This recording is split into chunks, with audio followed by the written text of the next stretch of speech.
ನಾಳೆ ಸಿದ್ದರಾಮಯ್ಯನವರು ದಾಖಲೆಯ ಬಜೆಟ್ ಅನ್ನು ಮಂಡನೆ ಮಾಡೋದಕ್ಕೆ ಸಿದ್ಧತೆಯಲ್ಲಿದ್ದಾರೆ.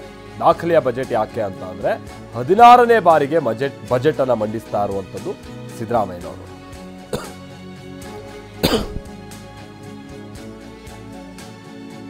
ಮೇಲೆ ರಾಜ್ಯದ ಜನರ ನಿರೀಕ್ಷೆ ಬಹಳ ಇದೆ. ಪ್ರಮುಖವಾಗಿ ನೀರಾವರಿ, ಉದ್ಯೋಗ, ಶಿಕ್ಷಣ, ಕೃಷಿ ಇಲಾಖೆ ಬಹಳಷ್ಟು ಅನುದಾನದ ನಿರೀಕ್ಷೆಯಲ್ಲಿದೆ. ಬೆಂಗಳೂರು ಅಭಿವೃದ್ಧಿಗೆ ಏನಾದರೂ ವಿಶೇಷ ಪ್ಯಾಕೇಜ್ ಸಿಗ್ಬೋದಾ? ಆರೋಗ್ಯ ಇಲಾಖೆಯಲ್ಲಿ ಮಹತ್ವದ ಬದಲಾವಣೆಗಳಿಗೆ ಏನಾದರೂ ಅವಕಾಶಗಳು ನಾಳಿನ ಬಜೆಟ್ನಲ್ಲಿ ನಾವು ಗಮನಿಸಬಹುದಾ? ಏಜೆನ್ಸಿಗಳ ಕೈತಪ್ಪಲಿದ್ಯಾ? ಈ ಆಂಬ್ಯುಲೆನ್ಸ್ ಸೇವೆ 108 ಆಂಬ್ಯುಲೆನ್ಸ್ಗೆ ಸಂಬಂಧಪಟ್ಟಂಗೆ ಏಜೆನ್ಸಿಗಳು ಸರಿಯಾಗಿ ನಿರ್ವಹಿಸ್ತಿಲ್ಲ.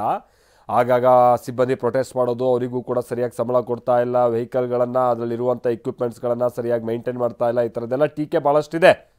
ಹಾಗಾಗಿ ಏಜೆನ್ಸಿಗಳ ಕೈ ತಪ್ಪುತ್ತೆ ಆಂಬ್ಯುಲೆನ್ಸ್ ಸೇವೆ ಅಂತಲೂ ಕೂಡ ಹೇಳಲಾಗ್ತಾ ಇದೆ. ಸರ್ಕಾರ ಇದಕ್ಕಾಗಿ ಒಂದು ವಿಶೇಷವಾದಂಥ ಪ್ರಯತ್ನದಲ್ಲಿದೆ ಅಂತಲೂ ಕೂಡ ಹೇಳಲಾಗ್ತಾ ಇದೆ. ಹೀಗೆ ಭಾಳಷ್ಟು ನಿರೀಕ್ಷೆಗಳಂತೂ ಇದ್ದೇ ಇದೆ. ಆಮೇಲೆ ಇನ್ನೊಂದು ಅಂತಂದರೆ, ಈಗ ಪ್ರತಿಪಕ್ಷದವರ ಟೀಕೆ ವಿಚಾರವಾಗಿ ನಾವು ಗಮನ ಕೊಡ್ತಾ ಹೋಗೋದಾದರೆ, ಸರ್ಕಾರದ ಬಳಿ ದುಡ್ಡೆಲ್ಲಿದೆ? ಈಗ ಇರೋವಂಥ ಹಣ ಗ್ಯಾರಂಟಿಗಳ ಅನುಷ್ಠಾನಕ್ಕೆ ಸುಮಾರು 60,000 ಕೋಟಿಗೂ ಅಧಿಕ ಹಣವನ್ನು ನಿಯೋಗಿಸಬೇಕಾಗುತ್ತೆ. ಮತ್ತು ಉಳಿದಂಥದ್ದು ಸರ್ಕಾರಿ ನೌಕರರ ಸಂಬಳ, ಖರ್ಚು ವೆಚ್ಚಗಳು, ಇದಕ್ಕೆ ಸರಿ ಹೋಗುತ್ತೆ. ಇವ್ರ ಹತ್ರ ಹೊಸದಾಗಿ ಏನಾದರೂ ಯೋಜನೆ ತರೋದಕ್ಕೆ, ಅಭಿವೃದ್ಧಿ ಮಾಡೋದಕ್ಕೆ ಏನೂ ಹಣ ಇಲ್ಲ ಅಂತ ಟೀಕೆ ಇದೆ. ಅದನ್ನು ಮೀರಿ ಹೇಗೆ ನಾಳೆ ಸಿದ್ದರಾಮಯ್ಯನವರ ಆಯವ್ಯಯ ಇರುತ್ತೆ ಅನ್ನೋದನ್ನು ನೋಡಬೇಕಿದೆ.